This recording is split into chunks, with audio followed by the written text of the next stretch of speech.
Hello guys, কেমন আছেন? আশা করছি সবাই ভালো আছেন। হ্যাপি কুকিং চ্যানেলে আর একটি নতুন ভিডিও নিয়ে আপনাদের স্বাগত জানাই। এখানে প্রথমেই আমরা একটা হাঁড়ির মধ্যে পেঁয়াজ ভেজে নেব বেরেস্তা করার জন্য। দেখতেই পাচ্ছেন এখানে প্রথমে আমরা নিয়েছিলাম তেলের মধ্যে কিছুটা গোটা গরম মশলা, তারপরে দুটো কুচি করে রাখা পেঁয়াজ। এখানে ভালোভাবে পেঁয়াজটিকে ভেজে নিতে হবে।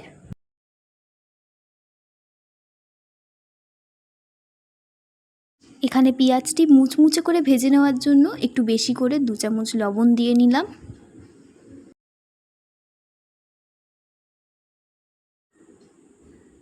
এদিকে আমরা বিরিয়ানির চাল সেদ্ধ করার জন্য হাঁড়ির মধ্যে পরিমাণ মতো জল নিয়েছি। এখানে আমরা বেশি করে 3 চামচ লবণ নিয়ে নেব।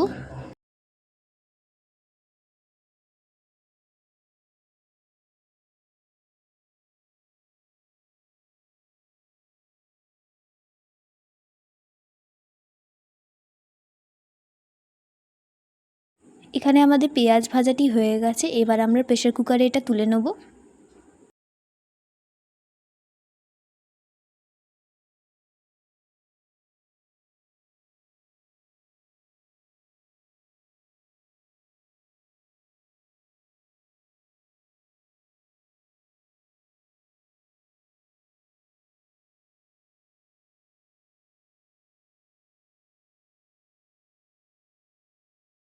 এবার এই প্রেসার কুকারটি গ্যাসে বসিয়ে দিয়ে তার মধ্যে ম্যারিনেট করে রাখা মাটনটি দিয়ে দেবো।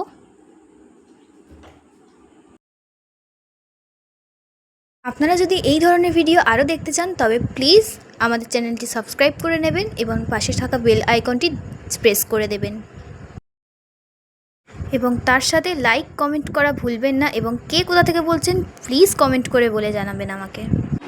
এরপর আমরা ভাতের জন্য 3টে লবঙ্গ, 2টো ছোটো এলাচ, একটা বড় এলাচ, 2 থেকে 3টে গোলমরিচ, কাবাব চিনি আর 2 থেকে 3টে শাহমরিচ, একটা জয়িত্রী আমরা আর 2টি তেজপাতা আমরা ভাতের মধ্যে দিয়ে দেব, ভাতের জলের মধ্যে। এরপরে এখানে প্রেসার কুকারে দেখতে পাচ্ছেন যে আমাদের মাংসটা একটু কষা কষা হয়ে এসেছে। এখানে আমরা একটু একটু করে পরিমাণ মতো জল দিয়ে নেব। এখানে আমরা ম্যারিনেট করা যে মশলাটা ছিল সেই মশলার মধ্যে জল দিয়ে ওই জলটা ইউজ করছি। এখানে আমরা আলাদা করে কোনো যতক্ষণ না মাংসটা গলছে ততক্ষণ আমরা সিটি দিয়ে নেব। আপনারা চাইলে আন্দাজ মতো সিটি দিতে পারেন। এখানে আমাদের ভাতের জলটি ফুটে গেছে এবং প্রেসার কুকারে সিটি হচ্ছে।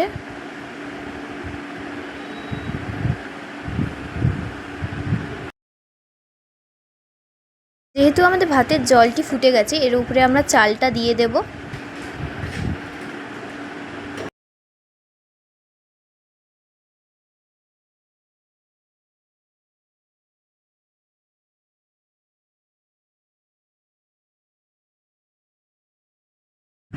এরপরে আমরা আলুর দিকে যাই। আলুর মধ্যে একটি বড় চামচ লবণ দিয়ে নেব এবং একটা ছোট চামচ জাফরান অথবা ফুড কালারও বলতে পারেন।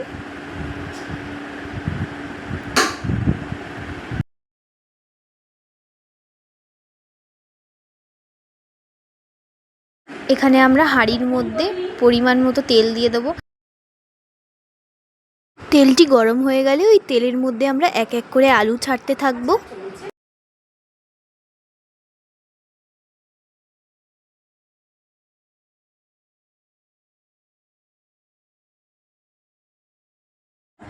এখানে আমরা ভাতের মধ্যে একটুখানি সাদা তেল দিয়ে দেবো, তাতে ভাতটা একটু ঝরঝরে হবে।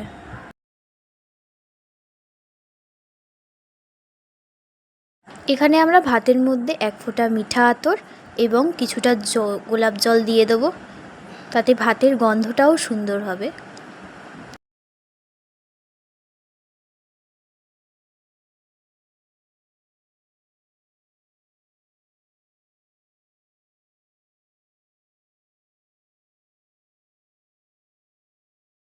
এখানে আলুটা আমাদের ভাজা ভাজা হয়ে এসেছে।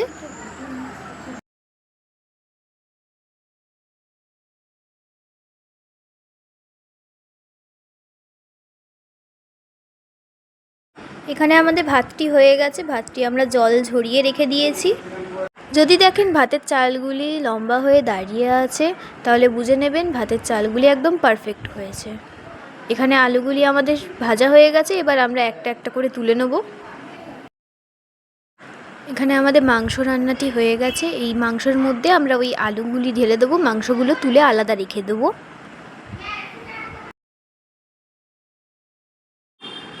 এখানে আমরা এই আলুর মধ্যে একটু কম করে আদা রসুনের পেস্ট দিয়ে দেবো, যেহেতু আমরা মাংসের মশলার মধ্যেও দিয়েছিলাম। এবং আধখানা করে কেটে রাখা আধখানা লেবু দিয়ে দেবো আমরা।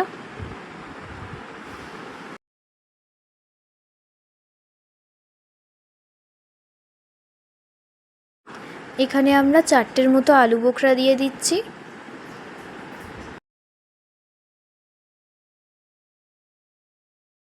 এরপর বড় চামচের হাফ চামচ আমরা গোলাপের জল দিয়ে দেবো।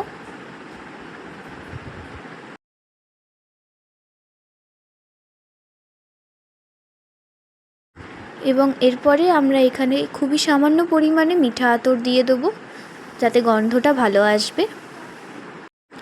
এরপরে আমরা সামান্য পরিমাণে লবণ দিয়ে নেব, কারণ আগের মাংসর মশলাটিতেও সামান্য পরিমাণে লবণ দেওয়াই ছিল। এরপরে আমরা কিছুটা গরম মশলা গুঁড়ো করা দিয়ে দেবো।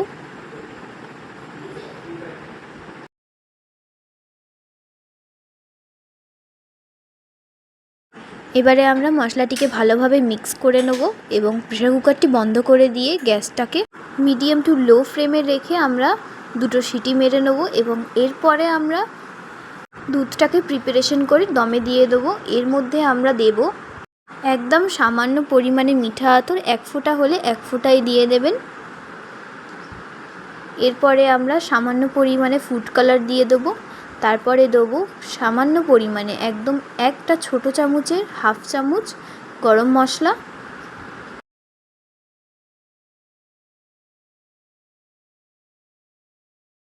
এটিকে ভালোভাবে নেড়েচেড়ে মিক্স করে নেব। এখানে আমরা বিরিয়ানি সাজাবার জন্য প্রয়োজনীয় ইনগ্রিডিয়েন্টসগুলি নিয়ে নিয়েছি। প্রথমে নিয়েছি আমরা ফুড কালার, গরম মশলা, আতর, দমে দেওয়া দুধ, বেরেস্তা, জল, গরম গোলাপ জল, আলু এবং মাংসটি নিয়ে নিয়েছি। এরপরে আমরা হাঁড়ির মধ্যে কিছুটা সাদা তেল, তারপরে আমরা দমে দেওয়া দুধটি হাফ কাপ মতো দিয়ে দেবো ওই তেলের মধ্যে। তারপরে আমরা ওই দুধ আর তেলের মধ্যে মাংস এবং আলুটি দিয়ে দেবো। তারপরে আমরা 1 চামচের মতো গোলাপ জল দিয়ে দেবো। এরপরে আমরা এক চামচের ছোট চামচ বিরিয়ানির মশলা দিয়ে দেবো। তারপরে আমরা সামান্য পরিমাণে আতর দিয়ে দেব, কারণ কি লাস্ট শেষেও আমাদের দিতে হবে ভাতের ওপরে।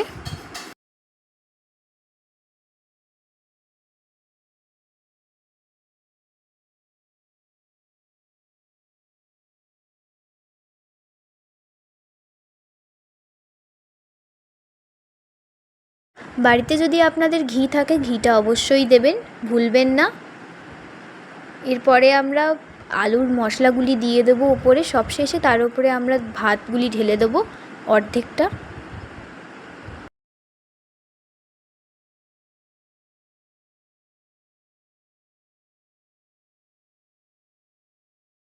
এরপরে আমরা বাকি আলুটা ঢেলে নেবো এর ওপর, কারণ আমরা আলু কিছুটা রেখে দিয়েছিলাম। এর ওপরে আমরা কিছুটা আতর ঢেলে নেব।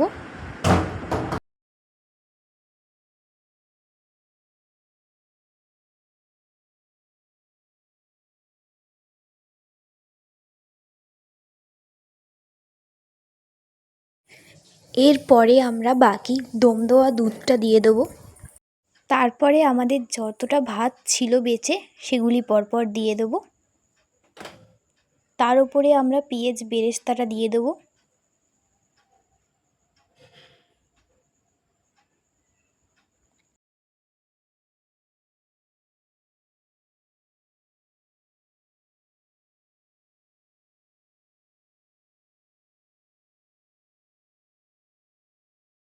এর ওপর আমরা পরিমাণ মতো বিরিয়ানির মশলা দিয়ে দেবো।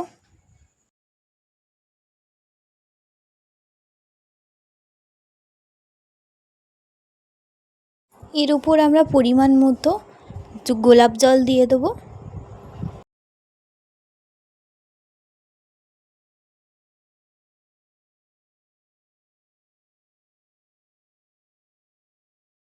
তারপরে আমরা পরিমাণ মতো আতর দিয়ে দেবো।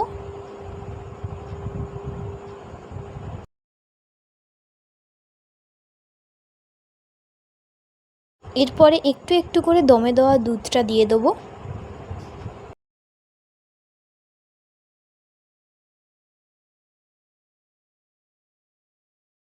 এরপরে জলের মধ্যে কিছুটা ফুড কালার মিশিয়ে তার মধ্যে আতর দিয়ে সেই জলটিকে আমরা উপরে পরিমাণ মতো সব জায়গায় দিয়ে দেবো।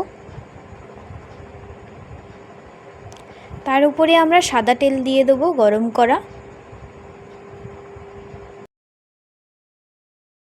এরপরে আমরা এখানে একটা চাটু বসিয়ে নিচ্ছি, সেই চাটুটাকে আমরা ভালোভাবে গরম করে নেব। তারপরে বিরিয়ানির হাঁড়িটা আমরা দমে দিয়ে দেবো ওর ওপরে, তাতে বিরিয়ানির হাঁড়ির নিচের দিকটা পুড়বে না। এখানে আমরা 20 মিনিট বিরিয়ানিটাকে দম দিয়ে দেবো। এখানে আমাদের 20 মিনিট হয়ে গেছে। দেখতেই পারেন বিরিয়ানিটা কতটা সুন্দর দেখতে হয়েছে, আর গন্ধটাও কিন্তু বেশ সুন্দর বেরোচ্ছে।